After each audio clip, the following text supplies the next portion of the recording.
नमस्कार, मैं हूं आपके साथ अमन और आप देख रहे हैं केकेडी न्यूज।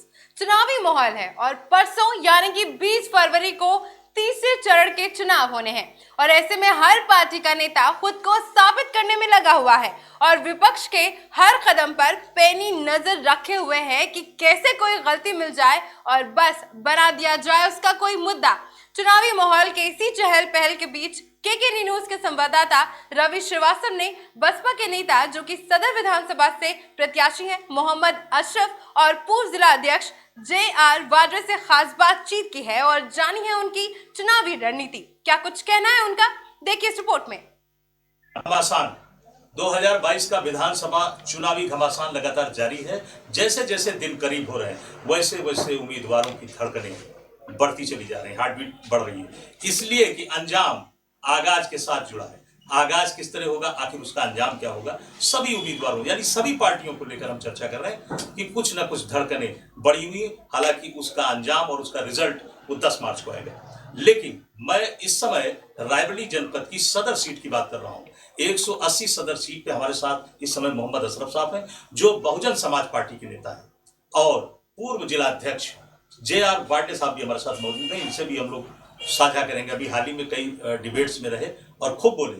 आज हमारा विषय है इस बात को लेकर कि आखिर मुस्लिम कम्युनिटी जहां पर निर्णायक वोटर एंटी पार्टीज में रूलिंग पार्टीज को लेकर चर्चा में रहती कि भाई मुस्लिम किसके साथ है। रायबरेली की कुछ दशा और दिशा और निर्णायक वोटर की चर्चा करें तो कायस्थ और मुस्लिम कहीं ना कहीं निर्णायक वोटर माना जाता है। इस बार बसपा से यानी बहुजन समाज पार्टी बहन मायावती जी के साथ उनके आशीर्वाद से हमारे साथ मोहम्मद अशरफ साहब आ गए हैं। हम जानेंगे कि आखिर रायबरेली के विकास कार्य, मुद्दे और रोजगार पर क्या आपका जवाब है।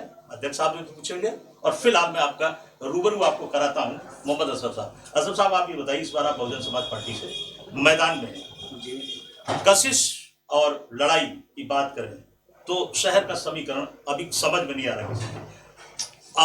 बसपा की बात करें, भाजपा की बात करें, कांग्रेस की बात करें, बहुत सारी टीम है, सपा की भी बात कर लें। हालात किस तरह हैं और किस तरह बनेंगे और किस तरह आप मैदान में आएंगे, किस तरह जीत हासिल करेंगे, क्योंकि टक्कर बड़े कांटे की है शहर में। आप सबको पहले नमस्कार हमारा जी। और बहन जी ने हमें आशीर्वाद दिया है जी। प्रत्याशी बना के भेजा है जी। मैं एक कार्यकर्ता था जी। कई सालों से जी। और हमें कार्यकर्ता के रूप में जी। जनता के बीच का तजुर्बा बहुत है जी। और सेवा करने का मुझे तरीका ही मालूम है जनता का। जी। और रही बात वोट की जी। तो वोट सपोर्ट हमें सारा समाज का मिलेगा। इसमें ऐसा कोई समाज नहीं छूटेगा जिसका हमें वोट ना मिले। आप कितना मिलता है इसको देखना है। और खुद हमारी जो बहन मायावती का जो बेस वोट है वो तो सदाबहार हमेशा रहता है और उसमें तो कोई सेंध लगाने की किसी में ताकत है नहीं। वो जवानी सेंध लगा सकता है लेकिन बटन नहीं दबा सकता है। और दूसरी चीज रही है हमारा समाज हमारे साथ में भी उसी को देखते हुए बहन मायावती जी ने हमें आशीर्वाद दिया। आपका समाज क्या लगता है कि कांग्रेस भी है, समाजवादी पार्टी में है, बहुत सारी पार्टी जहाँ लड़ रही चार, तो वो अक्सर बढ़ता नजर आता है। आप कितना भरोसा कर रहे हैं? देखिए घर में 4 बच्चे होते हैं जी। जी। तो सबका दरवाजा अलग हो जाता है एक समय होते हुए जी। सबका बंटवारा हो जाता है जी। इसी तरह पार्टियों में मुस्लिम समाज के कई नेता हैं जी। तो अब उन लोगों के आधार पर तो बंटना है, कभी उनके लोग बांटेंगे कभी उनके लोग बांटेंगे जी। तो बंटेगा लेकिन इतना भी नहीं बंटेगा और हम इतना वोट का गिराफ लेके आ रहे हैं गांव से गलियों से समाज का और BSP कैडर का। हमें तो नहीं लगता ये समाज पीछे भी नहीं आ पाएंगे। अब ये लोग आपस में तय कर लें कि किसको हमारे पीछे आना है क्योंकि इन लोगों के पास तो हमको नहीं लगता वोट कोई व्यक्तिगत कोई वोट होगा। सारे वोट हमारी बहन मायावती जी के हैं और बाकी जो है हमारी व्यक्तिगत सेवा जो हमने की है आज 15-20 सालों में वो वोटर मेरा सपोर्टर है। और ऐसा कोई समाज नहीं, चाहे ब्राह्मण समाज ले लीजिए, श्रीवास्तव समाज ले लीजिए और चाहे मौर्य समाज ले लीजिए। मतलब हमको लगता है कि क्षत्रिय समाज में कह रहा हूँ क्षत्रिय समाज भी देखिएगा मुझको कितना वोट देता है तो यादव समाज अगर की बात करते हैं तो यादव समाज की कोई भी लड़ाई, लेकिन यादव समाज मुझको वोट करेगा। हम बात करेंगे सर। अब ये है परसेंटेज कि कितना कटता है ये नहीं है, लेकिन यादव समाज भी वोट करेगा। बिल्कुल। आपके द्वारा बात की जाए तो सभी वर्गों का समर्थन मिल रहा है, लेकिन हमारे साथ जिलाध्यक्ष हैं, पूर्व जिलाध्यक्ष हैं JR वाडले साहब। मैं ये भी जानूंगा कि जहां पर जातीय समीकरण के चुनाव आज के दौर में हो रहे हैं, काफी दिन से हो रहे हैं, लेकिन अक्सर जातीय समीकरणों से वोट का हिसाब किताब लोग लगाते हैं। उम्मीदवार खासकर ये कहते हैं कि नहीं भाई ये समाज मेरे साथ है, ये हमारे साथ है। अब सवाल इस बात का है कि कौन किसके साथ है राजनीति में, ये जानने की जरूरत है, क्योंकि राजनीति के पूर्वाध्यक्ष जी हमारे साथ बैठे हुए हैं। हम इनसे भी पूछेंगे क्या स्थिति रहेगी। आपका स्वागत है वाडले साहब हमारे चैनल पर। धन्यवाद भाई साहब जी। बहुजन समाज पार्टी सर्वजन हिताय सर्वजन सुखाय के तहत जी उत्तर प्रदेश में शासन जी किया है जी, और उत्तर प्रदेश को जी भाईचारा कायम किया है जी। आज मोहम्मद अशरफ जी बहुजन समाज पार्टी के कैंडिडेट हैं जी, कोई पैरासूट से नहीं आए हैं जी, ये grass root Bahujan Samaj party के कार्यकर्ता रहे हैं जी जी, और इनको बहन कुमारी मायावती जी ने आशीर्वाद दिया है जी। और ये बहुजन समाज पार्टी के कार्यकर्ता होने के साथ साथ जी बूथ लेवल पर काम किए हैं, गरीबों की मदद किए हैं। मुझे आशा ही नहीं पूर्ण विश्वास है कि बहन कुमारी मायावती जी पर आस्था रखते हुए और मोहम्मद अशरफ की मेहनत को देखते हुए सर्व समाज के लोग वोट बहुजन समाज पार्टी को देंगे और चुनाव चिन्ह हाथी की बटन दबाएंगे। सर सवाल इस बात का है कि जो सीट है आपकी 6 विधानसभाएं रायबरेली के बाद सदर सीट हमेशा चर्चा में रही है, किसी एक खानदान की हमेशा ये सीट रही है, और पीछे बीते अगर 5 सालों की बात की जाए या 30 सालों की बात की जाए विकास की, तो हुआ कुछ नहीं, जीरो रहा। आप भरोसा करें इस बात का कि आखिर आने वाले टाइम में जो वक्त है आपका, उसमें किस तरह की जीत संभव हो सकती है। आप लोगों को अच्छी तरह से मालूम है कि बहन कुमारी मायावती जी कांग्रेस, भारतीय जनता पार्टी, समाजवादी पार्टी की तरह कोई घोषणा पत्र नहीं जारी करती है, और करनी और कथनी में कोई अंतर नहीं होता। जब प्रदेश में मुख्यमंत्री बहन कुमारी मायावती जी बनती है तो सर्वजन सुखाय सर्वजन हिताय के तहत पूरे उत्तर प्रदेश का कायाकल्प करती है। और उसी तरीके इस सदर विधानसभा में जब मोहम्मद अशरफ विधायक होंगे तो देश आजाद होने के बाद जितना काम किसी विधायक ने नहीं किया, उससे ज्यादा काम मोहम्मद अशरफ जी करेंगे। आप लोगों को मैं ये बताना चाहता हूँ। सर लाइन ऑर्डर की अगर चर्चा करें तो बहुजन समाज पार्टी का जो लाइन ऑर्डर था, यानी बहन कुमारी मायावती जी का जो ऑर्डर था, लाइन ऑर्डर जो कानून व्यवस्था थी, अगर भारतीय जनता पार्टी की बात करें तो कानून व्यवस्था किस तरह की थी, और आने वाले टाइम में क्या उसी कानून व्यवस्था को देखते हुए लोग वोट करेंगे। आप लोगों को अच्छी तरीके मालूम है कि बहन कुमारी मायावती जी के लाइन ऑर्डर को उत्तर प्रदेश ही नहीं, पूरा भारत ही नहीं, पूरे विश्व में आयरन लेडी के नाम से जानी जाती है। उनके शासन काल में गुंडाई तो दूर, कोई किसी के आंख उठा के नहीं देखता था। आप लोगों को अच्छी तरीके मालूम होगा कि जब बहन कुमारी मायावती जी की शासन सत्ता थी तो एक कालर झटक कानून निकला था। यदि कोई कालर झटक के और मूछे में हाथ लगाता था उसको भी जेल की सलाखों के पीछे डाला जाता था। ये था कानून का राज बहन कुमारी मायावती जी के शासन काल में। विकास बताइए, विकास क्या होगा। आपको ये भी मालूम है कि बहुजन समाज पार्टी की सरकार में रायबरेली जनपद को 1 तहसील, 2 ब्लॉक, सैकड़ों प्राइमरी विद्यालय। आज आप लोगों को ये भी जानकारी होनी चाहिए कि जितनी PSC ब्लॉक स्तर पे बनी थी बहुजन समाज पार्टी की सरकार में, उन PSCओं में कोरोना के मरीज भर्ती हुए, लेकिन भारतीय जनता पार्टी और समाजवादी पार्टी की सरकार ने डॉक्टर उपलब्ध नहीं करा पाया। इस लॉकडाउन की बात करें, इस कोरोना की बात करें, ऑक्सीजन में मृत्यु की बात करें, व्यापारियों की बात करें, व्यापारी वर्ग कितना प्रभावित हुआ है, और आने वाले समय में अगर बसपा की सरकार आती है, बहुजन समाज पार्टी की जब सरकार आती है, तो क्या होगा। क्या इसी तरह कोरोना आता जाता रहेगा। ये महामारी है जी, ये HOW तय करता है, स्वास्थ्य विभाग तय करता है, लेकिन जहां व्यापारियों का सवाल है, आप लोगों को मालूम है अच्छी तरीके से, उत्तर प्रदेश की जनता को मालूम है, रायबरेली जनता को मालूम है, रायबरेली की जनता को मालूम है कि बहन कुमारी मायावती जी के शासन काल में व्यापारी, मजदूर, कर्मचारी, नौजवान, बहन बेटियां जितनी सुरक्षित थी, इस भारत देश आजाद होने के बाद केवल कोई सुरक्षित महसूस करता था तो बहन कुमारी माती जी के शासन काल में महसूस करता था। ये हमको बताने की जरूरत नहीं, उत्तर प्रदेश की जनता जानती है। जी, क्या स्थिति रहेगी सदर सीट, जहां बड़ा कंट्रोवर्शियल सीट है, बात करें चुनाव को लेकर तो वाकई बड़ी कंट्रोवर्शियल सीट है। अशरफ साहब, क्या स्थिति रहेगी आपकी? मैं आपसे जरा इस बात पर। देखिए, इसमें आप ये समझ लीजिए कि स्थिति बेसिक तैसे जो बनी हुई है जी, आप प्रत्याशी हैं, मैंने इसलिए सवाल आपसे। हाँ, यानी अच्छा किए जी, लेकिन जब विधायकी बदलेगी, यहाँ की सीट बदलेगी जी, उसके बाद ही कुछ हो पाएगा। क्योंकि जैसे अभी चल रहा है, आप चाहे नगर पालिका को ले लीजिए जी, या व्यापारियों की बात की है, जी, तो व्यापारी जिला, ये सदर विधानसभा है, ये हमेशा हमारे साथ व्यापारी नेता है, मैं अभी इनसे भी सवाल करूंगा और व्यापारियों का दर्द आपसे साझा करेंगे सर। अभी जस्ट वापस होते हैं। देखिए, व्यापारी यहाँ हमेशा रायबरेली जिला जो सदर सीट है जी, ये एक व्यापारियों का एक बहुत बड़ा एरिया है जी, कह लिया जाए। तो यहाँ व्यापारी हमेशा ये चाहता है कि वो विधायक बने जो एक साफ सुथरी छवि का है, और हमें तो लगता है कि शायद उसमें हम नंबर 1 पाए जाते हैं। सर, मतदाता ये चाहता है रोटी, कपड़ा और मकान। आप समझ सकते हैं कि रोटी रोजगार से आएगी, अगर रोजगार नहीं है तो काम नहीं है। रायबरेली की 83 फैक्ट्रियां, अगर मैं पूरी ना बता पाऊँ आपको, तो 83 इंडस्ट्रीज बंद है। और ये सोनिया जी के जमाने से अगर 2012 और पीछे चले जाएं, तब से इंडस्ट्रीज बंद हुई। उसका क्या कारण था?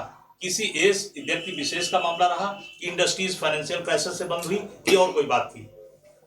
आप लोगों को मालूम होना चाहिए कि उत्तर प्रदेश में बहुजन समाज पार्टी की सरकार थी, बहन कुमारी माती जी मुख्यमंत्री थी। स्पिनिंग मिल के कर्मचारी हमारे पास आए थे, हम लोगों ने बहन कुमारी माती जी से अनुरोध किया और स्पिनिंग मिल को बहन कुमारी मायावती जी ने राज्य सरकार की कोष से आर्थिक मदद किया था। इसलिए आप लोगों को विश्वास होना चाहिए, बहन कुमारी मायावती जी जब शासन सत्ता में होंगी तो यहाँ की फैक्ट्रियां सुचारू रूप से चलेंगी। जी, रोजगार पर चर्चा है, व्यापार पर चर्चा है। हम बात करेंगे कि आखिर व्यापारी, खुदरा व्यापारी, होलसेल का व्यापारी, अगर हम बात करें, कोरोना एक वैश्विक महामारी थी, इस बात को हम मान रहे हैं, लेकिन अब सवाल इस बात का है कि जो निचला तबका है, जो इरिटेट पर्सन है, मतलब जो नहीं समझता बहुत सारी चीजें, तो व्यापार का दर्द और कर्ज का दर्द, बिजली का बिल का दर्द और मकान का दर्द, बहुत सारे दर्द साझा हुए इस गवर्नमेंट में। इस बार क्या स्थिति होगी? मैं बात करूंगा, हमारे साथ मोहम्मद वाहिद साहब हैं और इनसे चर्चा करेंगे, व्यापारी नेता हैं और जानना चाहेंगे कि आखिर व्यापारियों का किस तरह का दर्द रहा। इसलिए मैं ये कह रहा हूं कि मतदाता वोट देता है और ये सोचता है कि वाकई हमको इनसे ये फायदा होगा, हमको इनसे ये लाभ होगा, हमको इनसे ये बात बन जाएगी, हमारा बिजली का बिल माफ हो जाएगा। बहुत सारी पार्टियां इस समय किसान का क्रेडिट कार्ड्स, बिजली का बिल, स्कूटी देने का वादा, बहुत सारी चीजें। मतदाता समझ नहीं पा रहा कि करें क्या। रायबरेली की धरती पर, रायबरेली की ऐतिहासिक धरती पर चर्चा है, बहुजन समाज पार्टी की चर्चा है। बहुजन समाज पार्टी से मोहम्मद अशरफ साहब और पूर्व जिला अध्यक्ष JR वार्डे साहब के वक्तव्यों को भी आपने सुना। मैं अब व्यापारियों का दर्द साझा कर रहा हूँ। सर, आप बताइए, व्यापारियों का एक बड़ा दर्द बीच में आया, हालांकि हालातों को मानना पड़ा, वैश्विक महामारी को समझना पड़ा, ऑक्सीजन की कमी, बीमारी को आदमी ने ठीकरा फोड़ा और उसको समझा कि साहब बीमारी है तो क्या है। लेकिन रोजगार पर जो वर्तमान सरकार ने वादे किए थे, क्या आपको लगता है कि उन लोगों ने कुछ किया? आप मतदाता की हैसियत से भी बताइए, व्यापारी की हैसियत से भी बताइए। पहले तो आपका बहुत बहुत धन्यवाद, आपकी पूरी टीम को। जी, जहाँ तक रायबरेली की, चूंकि चुनाव का माहौल चल रहा है तो चुनाव की निस्बत ही पूरी बात होगी। बिल्कुल सर। और रही दूसरी बात व्यापार की, वैश्विक महामारी की, उसके बारे में बताएंगे। रायबरेली में कांग्रेस जमाने में बहुत सी फैक्ट्रियाँ लगी। अभी आपका क्वेश्चन भी था आखिर क्या हुआ। उन फैक्ट्रियों को लगाने के बाद उन फैक्ट्रियों में क्या हुआ कि आखिर वो फैक्ट्रियाँ क्यों बनी? जाहिर सी बात है, वो कोई ना कोई कारण होगा, या तो फैक्ट्रियों में घाटा हुआ होगा, या तो फैक्ट्रियों में वसूली हुई होगी। और हमारे यहाँ करीब 83-88 फैक्ट्रियाँ थी जो आज की डेट में सब बंद है। कारण ये है कि 5 साल से पहले तक किसके हाथ में सत्ता थी और यहाँ पर कौन था, किनके हाथ में बागडोर थी, यहाँ की विधायकी की, यहाँ की सांसदी की। तो अब कारण ये ढूंढना है कि आखिर वो फैक्ट्रियाँ बंद क्यों हुई। ये हमारे यहाँ की जनता को सोचना है और समझना है। हम लोग कहते तो है फैक्ट्रियाँ लगी थी, आखिर बंद हो गई, कांग्रेस ने किया था, लेकिन उसको लूटा किसने? जाहिर सी बात है, वहाँ पर यूनियन बनी, श्रमिक यूनियन बनी, उन्होंने हड़तालें की और व्यापारी को नुकसान हुआ उन व्यापारियों ने फैक्ट्री बंद किया और अपने अपने घर चले गए। आगे नुकसान हुआ फिर व्यापारियों का, क्योंकि जब फैक्ट्रियों में वर्क होता है और जब वो पब्लिक के पास पैसा आता है, वो पैसा मार्केट में आता है और उस मार्केट में पैसा आने के बाद हम व्यापारियों को घर चलते हैं। अब रही बात आपने कि लोगों ने बहुत प्रलोभन दे रखे हैं, कोई स्कूटी दे रहा है, कोई पेट्रोल देगा, कोई लाइट देगा, ये देगा। मेरे भाई अगर हम कमाएंगे, हमारे जेब पॉकेट में पैसा होगा, व्यापारियों के पास जेब भरी होगी, तो उसको किसी के दान की जरूरत क्या है? हम तो ये कहते हैं कि हमें रोजगार दे दो, हमें कारोबार दे दो, हमें बिजनेस दे दो, हमारे मजदूर के हाथ में काम दे दो। अगर हमारे जेब पैसा होगा तो हम आपके द्वारे क्यों खड़े होंगे? हम फ्री का राशन क्यों लेंगे? लेकिन सर चुनाव आते ही प्रलोभन, लुभावने, वादे, ये तो चलता है। आपको लगता है कि आरोप भी लगते हैं कि भाई ये मैनिफेस्टो खराब था, इन पे वादे नहीं पूरे किए, गवर्नमेंट ने वादे नहीं पूरे किए। लेकिन सवाल की मतदाता सिर्फ ये चाहता है कि आप अपने वादे पर खरे उतरिए। हर 5 साल में चुपचाप बैठा रह जाता है। दरअसल होता है क्या है, हम लोग कहते हैं तो अपने आप को जागरूक, बहुत जागरूक हैं। और रायबरेली की बात किया है तो रायबरेली बहुत ही सीधी सादी जनता है यहाँ की। ये हमको लगता है बहुत जल्दी सब कुछ भूल जाती है। अभी 5 साल गुजरा है और आप ये देखते होंगे, और यहाँ के निवासी मतदाता गण जो हम जिनको जागरूक कहते हैं और जिनको बड़ा अच्छा भी समझते हैं, हमारी ऐसे 5 साल जो हालात हुए रायबरेली के प्रेजेंट टाइम में, किसी छुपा हुआ है वो नगर पालिका के माध्यम से हो, विधायक के माध्यम से हो, सांसद के माध्यम से हो, आखिर हमें उन पार्टियों की, उन कार्यकर्ताओं से और उनके रहनुमाओं से पूछा जाता हूँ कि आखिर आप ये बताइए कि आप लोग क्या हमारे मुद्दों को उठाकर, मान लीजिए कोई विभाग काम नहीं करता, मान लीजिए मैं नगर पालिका लेता हूँ, 5 साल नगर पालिका ने काम नहीं किया, चलिए मैं उसको मान लेता हूँ, क्या आपके पास स्रोत नहीं था डीएम से आपके पास शिकायत करने की या उससे उच्च अधिकारी के पास शिकायत करने की, हमारी समस्याओं को जानने के लिए? आज आप गली गली वोट मांगने के लिए आ रहे हो, आप गली गली हमारी समस्याओं को देख रहे हो, लेकिन उन समस्याओं को उठाने का अधिकार आपको किसके है कि नहीं आपके पास? बड़ी बड़ी पार्टियों का पदाधिकारी हो, जिला अध्यक्ष हो, ना जाने क्या क्या हो, आखिर आप तब क्यों निकलते हो? हालांकि नगर पालिका सरपरिस्थितियों में रही, यहाँ पर की स्थिति खराब थी, किसी न किसी का हाथ था उस पर और नगर पालिका को खूब जम के लूटा गया। उस पर हम चर्चा करेंगे, बात का विषय। लेकिन अभी सवाल इस बात का है कि मतदाता आखिर चाहता क्या है, हमारा ये सवाल है। और अब की बार किसकी सरकार, ये तो वक्त बताएगा। लेकिन यहाँ रायबरेली से 180 सदस्य सीट से जिस हिसाब से मोहम्मद अशरफ साहब आए हुए, वो 30 साल की लुटी हुई रायबरेली को फिर से जीवन दान देने के लिए चर्चा है। और इस बार मैं बात करूं कि बसपा की, तो जनाधार इनके साथ बहुत तगड़ा है। और मैं ये भी जानना चाहूंगा कि आखिर जनता का दर्द साझा करने डोर टू डोर जा रहे हैं कि वोट मांगने जा रहे हैं? वोट मांगकर क्या होगा, आगे देने के बाद क्या स्थिति बनेगी, मतदाता भी इस बात को समझ रहा है। लेकिन सभी पार्टियां कर रही हैं। लेकिन मैं बात करूं कानून व्यवस्था की, तो कानून व्यवस्था बसपा में, खासकर बहुजन समाज पार्टी में अगर स्पेशली बात करें तो वाकई बहुत कायदे कानून से सरकार चली। लेकिन बीच में आना जाना तो खैर लगा रहता है, लोग गायब होते आते हैं। हालात में फिर जानूंगा, व्यापारी नेता हमारे साथ हैं। सर ऐसी रायबरेली में उतरे हुए हैं। जी। जैसे अभी कांग्रेस के पाले से उतर के हमारी विधायिका अदिति जी आई हैं। जी। हम ये जानना चाहते हैं कि वो जब कांग्रेस में चुनाव जीत के आई, पब्लिक ने उन्होंने वो वोट दिया और जिताया, किस कारण से वो भाजपा में चली गई, अच्छी बात थी। लेकिन भाजपा में जाने के बाद, जबकि उत्तर प्रदेश भाजपा गवर्नमेंट थी, उस भाजपा की गवर्नमेंट से इन्होंने रायबरेली विकास का काम क्यों नहीं कराया था? और आज वो भाजपा के टिकट से फिर लड़ रही हैं, किस बेस पर लड़ रही हैं, जरा उनको सोचना चाहिए। और हमारी यहाँ की जनता को सोचना चाहिए कि जब वो भाजपा के पाल में बैठ कर नहीं काम करा पाई, तो क्या दोबारा काम करा पाएंगी? ये एक बड़ा सवाल है।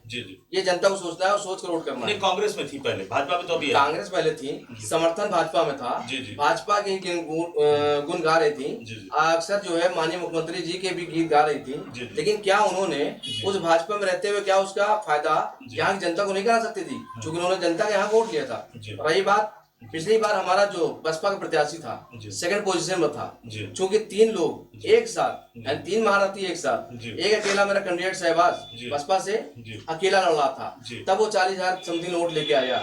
और यहाँ 3 लोग एक साथ लड़े, 1,29,000 वोट लेके आए।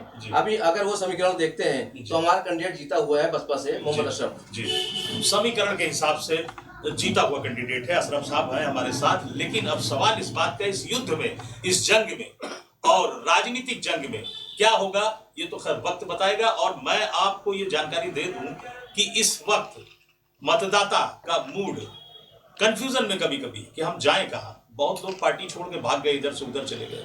30 साल रायबरेली की जो व्यथा थी, उस दौर में मतदाता सामने नहीं आया। खौफ और डर की राजनीति से रायबरेली की जनता सामने नहीं आ पाई, लेकिन इस बार जनता अपने विचारों की लड़ाई लड़ेगी और मतदाता अपने मत का प्रयोग करेगा। बहुत बहुत धन्यवाद। आप मेरे साथ बने रहिए खबरों की दुनिया के साथ, मेरे साथ लगातार खबरों की दुनिया में चुनावी अपडेट्स देखते रहिए। धन्यवाद।